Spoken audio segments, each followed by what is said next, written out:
লায়লা অনেক এডুকেটেড, লায়লা কিন্তু very sensible, very smart. না, লায়লার সাথে আর লায়লার মামুনের সাথে দেখা হয়নি, বাট আমাদের ফ্রেন্ড রেজাকে নিয়ে আমি আর কারিনা বলতেছিলাম যে চলো মামুনের সেলুনে তোমাকে চুল কাটিয়ে দিয়ে নিয়ে যাই।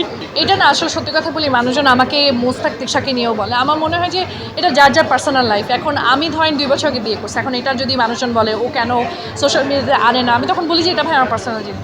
তো এখন লায়লা যদি she is happy with Mamun, but আমার একটা টাইমে অনেক বেশি খারাপ লাগছে বিকজ লায়লা যখন আপনার লাইভে এসে কান্নাকাটি করছিল, একটা মেয়ে বলি ছেলে বলি কাউকে ফিজিক্যালি মেন্টালি কোনোভাবে অ্যাবিউজ করে এটা ঠিক না, তখন আমার অনেক খারাপ লাগছে। পরে লায়লা যখন আমার ফেরত গেছে তখন একটু মেজাজ খারাপ হয়েছে, আমার that person needs to have a self respect.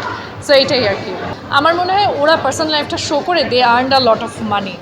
So আপনাকে দেখতে হবে যে আপনার জন্য কোনটা বেশি ইম্পর্টেন্ট, আপনার জন্য পার্সোনাল লাইফের অশান্তি ইম্পর্টেন্ট নাকি টাকাটা ইম্পর্টেন্ট।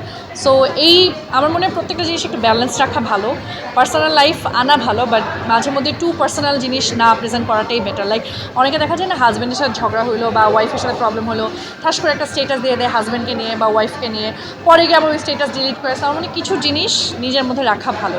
আর মানুষজন, আমার একটা জিনিস খুব অপছন্দ যে ডিভোর্স হয়ে গেলে যে হাজব্যান্ডকে নিয়ে লাইভে এসে নেগেটিভ কথা বলে বা ওয়াইফকে নিয়ে নেগেটিভ কথা বলে, এটা আমার পছন্দ না। কারণ ডিভোর্স এটা খুবই পার্সোনাল জিনিস, এটার 3 টাইপের স্টোরি থাকে, ছেলেটার মেয়েটার আর আদার সাইডের স্টোরি। সো আমরা এক সাইডের স্টোরি শুনে না আমরা জাজ করা শুরু করে দিই। তো আমার মনে হয় এই জিনিসগুলো একটু পার্সোনাল রাখা ভালো না। আমার হাজব্যান্ডকে নিয়ে যেটা বললে, ও হচ্ছে he is not a social media free. So basically he works at UN.